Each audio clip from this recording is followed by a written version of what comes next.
Well, good evening. I am Michelle, Pastor Michelle, and this is Sunday night's edition of Bedtime Stories. And this is going live out there on our church's Facebook page, our family Facebook page. And I wanted to just say good evening. I do hope everyone has had a wonderful Sunday. I hope you're doing okay.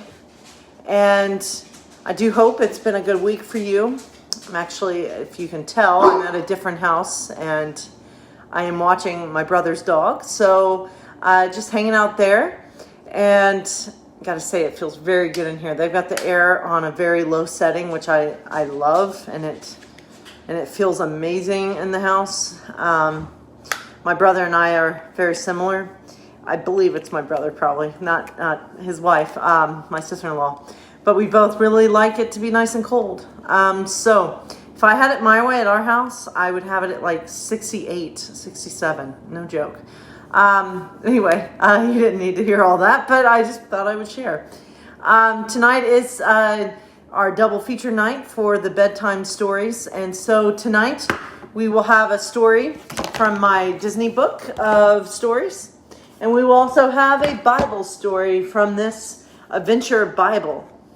And I will say this, I wanted to just share, I did preach this morning, and I kind of opened up about my childhood faith and what it was like. And if you're interested in hearing more about it, I think I'm going to just reveal more of my story throughout the next 7 days. I will talk about it, and I will do that in my daily videos that I do in the morning. So I invite you to tune in if you're interested in hearing a bit about what the church was like where I grew up, hearing more about my struggles with coming out even.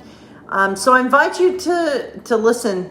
I'm going to share just bits of that story throughout the next week. And I usually share those daily videos in the morning sometimes. So tomorrow will probably be around 8 o'clock or earlier or later. It's somewhere in the mornings before noon.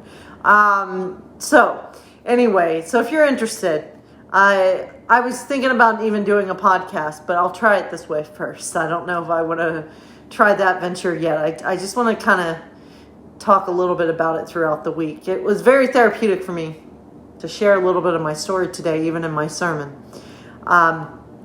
So if you're interested. And at the heart of my sermon today, I just want to highlight is that God loves all of us. And I shared a story about a starfish. And basically in the story, there's a little boy. A guy sees a little boy walking along the beach, and he is bending down and picking up these starfish that were out of the ocean, that had come out of the ocean from the tide. And there was tons of starfish everywhere. And the guy went up to the little boy and said, why are you picking up that starfish and throwing it back in the water? And the little boy said, well, I'm trying to save its life. A starfish needs to go back into the water. And the older man says, well, there's so many. How do you really think you're going to make a difference? You're not going to be able to throw all the starfish back in the ocean. And the little boy says, well, no, I know I won't, but, and he holds up the starfish and he says, to this one starfish, I made a difference. And I love that story, and I love thinking about comparing the starfish to people that may feel excluded, may not feel loved. And what we're supposed to do, and that's kind of what Jesus did, I believe, is loved people and went around collecting starfish and threw them back where they belong. Because starfish can't live long out of water. And neither can we. You know what I mean. We can't live long without water. And we also can't live long without love. I believe love is a force that we all need. We all need love and acceptance and to be seen for who we truly are. And so that's what I believe our mission is. Our task before us is to try to spread as much love, true love, powerful, extravagant love to as many people as we can. Even in this time of pandemic, we can continue to find ways to do that. So I'm sorry I talked a little bit. I just wanted to highlight a little bit of my sermon. And today we did feature, and I shared it on our family Facebook page, the Pride video that we made. And so what I encourage you to do is share that Pride video. It's a YouTube link. Share it on your own Facebook page. Share it on Twitter, wherever you want to share it. And maybe even tag David's United Church of Christ. I invite you to even share why you appreciate that David's is open and affirming. And so I just invite you to share that video. That could be one way to share love in the upcoming week and days ahead. And so, my friends, I wanted to share one story out of here. And so we're going to go with this first one and see what it is. Hold on. I should have picked one out before we got started. I apologize for that. But we're going to go. I looked up the word love, and we'll just go with that. So, our story, I don't know if I've shared this one yet. So, our story tonight it's the prodigal son. It's a story of extravagant love, even for someone that may have offended the father, right? In the story. So, let's just hear the story. All right, so, and then you can see the pictures of Jesus and, well, no, not Jesus, I'm sorry, the characters in this parable. There was once a man who had 2 sons, said Jesus. The younger son was not happy at home. He dreamed of an exciting life far away. One day he decided to leave his home, so he went to his dad. I know that part of your land is mine, he said. I want you to pay me for my share. And there they are. So the father gave the son what he wanted. The son took it all and went far away. At first he was happy. He did whatever he wanted to do. He went wherever he wanted to go. He bought whatever he wanted to buy. Before long, he spent all his money. He did not even have the money to buy food, so he got a job feeding pigs. He was sad. He wanted to go home. He was also afraid. Maybe his father would not like him anymore, but he began the long trip home. At least he could be a servant instead of a son. And there he is with the pigs. His father saw him coming. He ran to meet him. He hugged and kissed him. Let's have a party, he said. My son was lost, but now he is found. God is like this father. He was full of joy when someone decides to obey him. And I like to change that last part. God is like this father, and I like to think that God is full of love for all of us.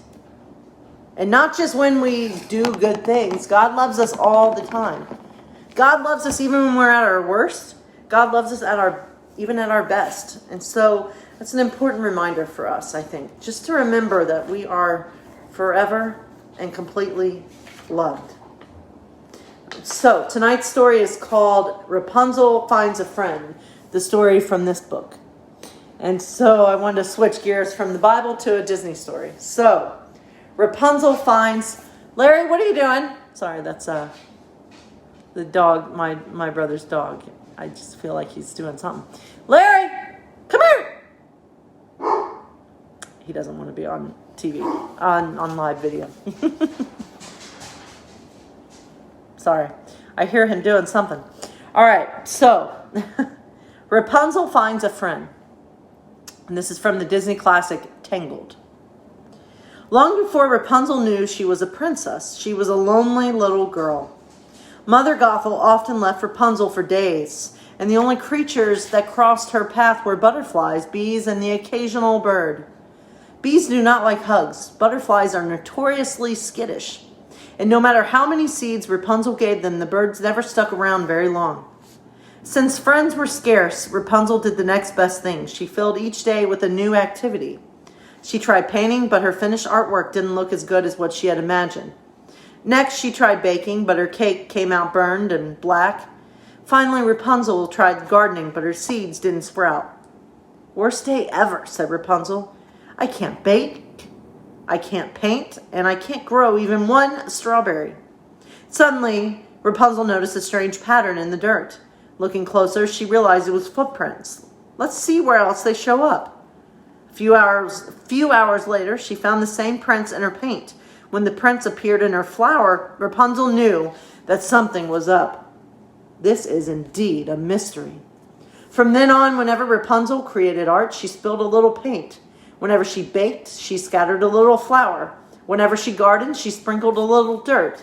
She wanted to see if the prince would reappear, and you know what? They always did. Though Rapunzel still didn't know who was making the prince, she spent a lot of time practicing her hobbies. That's how she became very good at painting, baking, and gardening. One day, as she was picking berries, Rapunzel noticed an odd-shaped berry among the others. As she reached for the berry, it changed color. Before her was a small green chameleon. "So you're the one who's been leaving the little prince," said Rapunzel. The chameleon seemed to nod. "My name is Rapunzel," said the little girl. "I'll call you Pascal. Would you like some cake?" Rapunzel learned that Pascal never said no to cake. And neither do I, side note. And Pascal learned that Rapunzel was the best friend a chameleon could ever ask for. So, I do hope all of you have good friends as well. And so, I wish you all a very good night and very good dreams tonight. And I hope you all have a good week, a good and blessed week. And just remember, never forget, you are loved. We are loved. We are loved to be love and to share love. Let's go out into the world as best as we can, even during a time of a pandemic, even while keeping social distance from people. Let's go out and share love. God bless you all. Take care.